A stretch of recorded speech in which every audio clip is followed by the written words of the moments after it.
Okay mga Lods, panoorin natin si attorney dito. Sa kanya ko kasi unang napanood to sa FYP ko sa TikTok. Siya si attorney Carlos Ibanez and eto yung balita. Rap battle ni EJ Power, inciting to sedition. Okay? Nag-viral ang linya ni EJ Power, isang flip-top rapper. Sa isang rap battle, sinabi niya ang linyang, handa ang hukbong sandatahan, aktivista at buong mamamayan.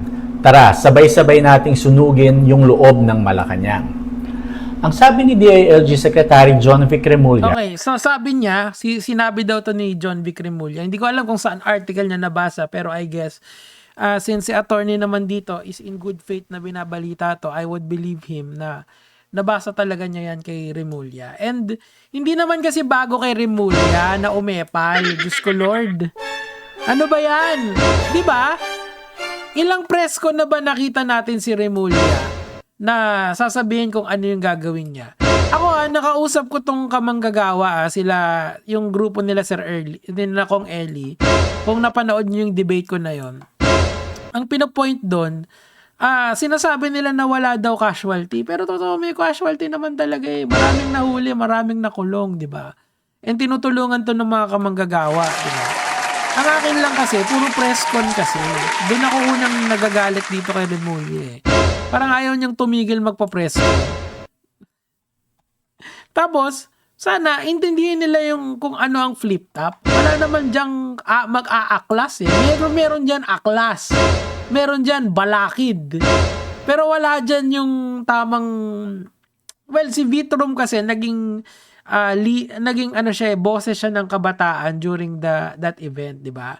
And meron mga nakasuhan yung mga group leaders na yon. I don't think na ewan ko lang kung kinasuhan si Vitrum doon eh, pero sana intindihin naman ng gobyerno natin na merong mga kabataan na ganyan. Hindi naman yan political move eh.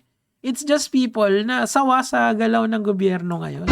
Naintindihan ko naman kayo eh. Whether tingin nyo sa akin ay kung ano yung opinion nyo sa pagkatao ko, bayaran, hindi bayaran, doesn't really matter. Naiintindihan ko kayo.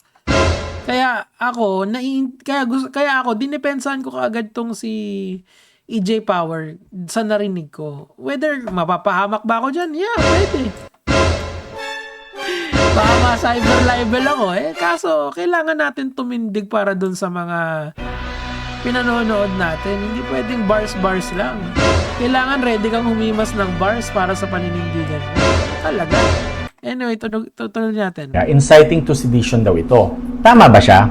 Well, tama siya.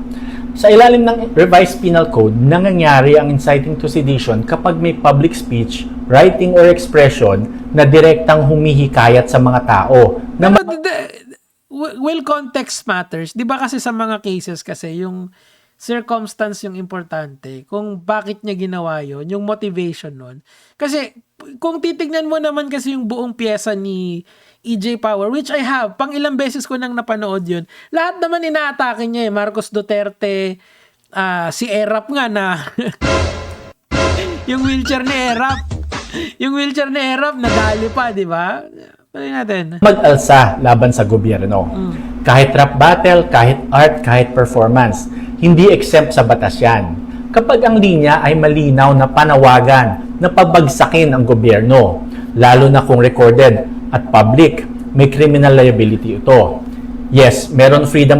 Pero is it enough to convict him? Kasi sasayangin lang natin yung oras natin kung it's just part of his pyesa eh. Kasi like kailan niya sinabi yon? Importante yung context na yun eh, yung buong context na yun. Kailan niya sinabi?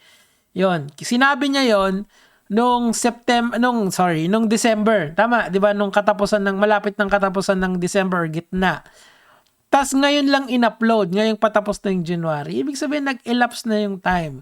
Wala namang sumugod sa Malacanang eh. Ilang rally na ba yung nakalipas after nun? Wala pa yata eh. Pero ilan sa inyo yung nanood nung palabas na yun tapos pumunta sa Malacanang? Kasi lahat tayo, we are in the understanding na wala tayong gagawin. Of course, si attorney naman, wala naman siyang maling sinasabi dito. Iliwanagin lang natin. Ako, binoboses ko lang yung sentimiento ng lahat ng fan ng battle rap. Nasawa na rin sa kurakot na sistema. Whether hindi nyo ako gusto, whether tingin nyo sa akin bayaran, whether tingin nyo sa akin ay kupel, lahat yan, di ba? Kiningini.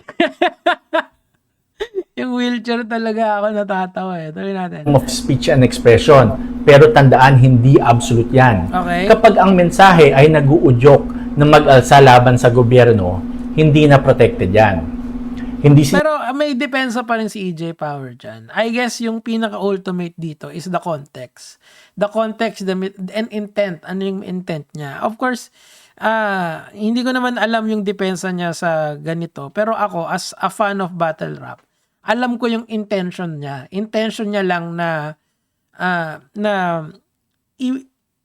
ipakita na nasawa na rin siya dun sa sistema. Like, tayo Vitroom, magkalaban tayo, pero gets kita. Gets kita, tol. Ganon yun eh. Grabe yung mga bars talaga ni EJ Power sa pagka-dark eh, no? Sinasabi ng batas na bawal ang protesta. Hindi rin bawal ang criticism. Pero pag sinabi mong sunugin ng Malacanang, iba na yan. Crime yan. Kaya ang takeaway dito, ang stage, kahit rap battle ay hindi legal safe zone.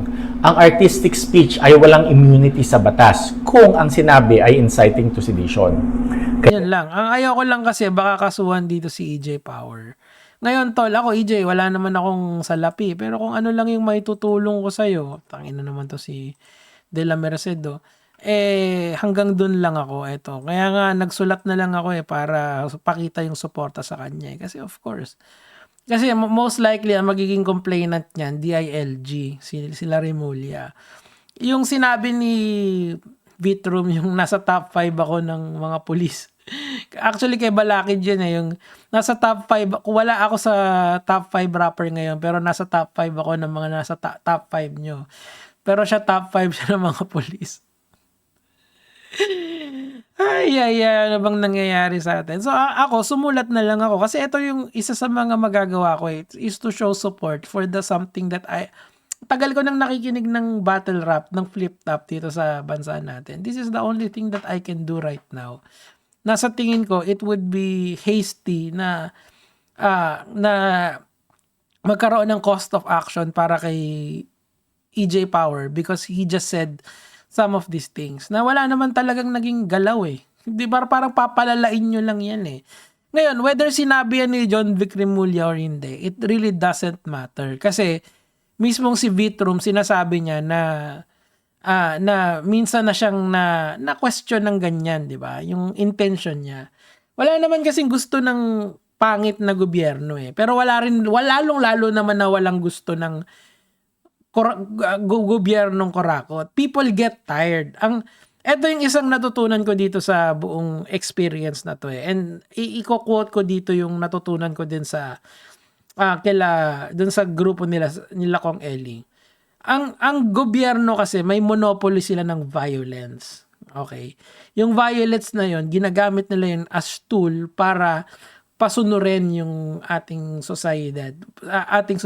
Paano ibig sabihin nun? Halimbawa, pag magulo ka, ayaw mong sumunod, may pulis na darating, pwede silang gumamit ng puwersa para patigilin ka sa ginagawa mo. Kunyari, nagsisisigaw ka or nagwawala ka, pwede ka nilang isubdue, pwede ka nilang itakel, pwede ka nilang bambuhin ng yantok para magtigil ka, di ba? So any means na ganito is allowed ang ating gobyerno. Yun yung covenant na pinirmahan natin through the Constitution.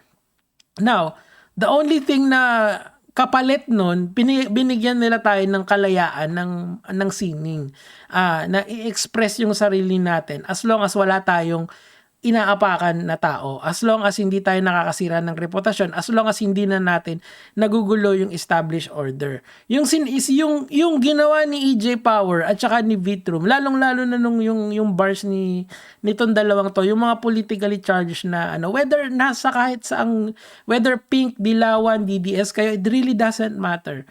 It was politically charged in favor of an anti-corruption yung sigaw niya. Alam mo, galit ang tao dahil gutom sila. Galit ang tao dahil wala silang magawa kung hindi makiyoyo na lang sa mga rapper na pinapahayag yung sentimiento nila at nagre-reflect doon sa kaloob-looban nila. Yun lang yung ibig sabihin nun.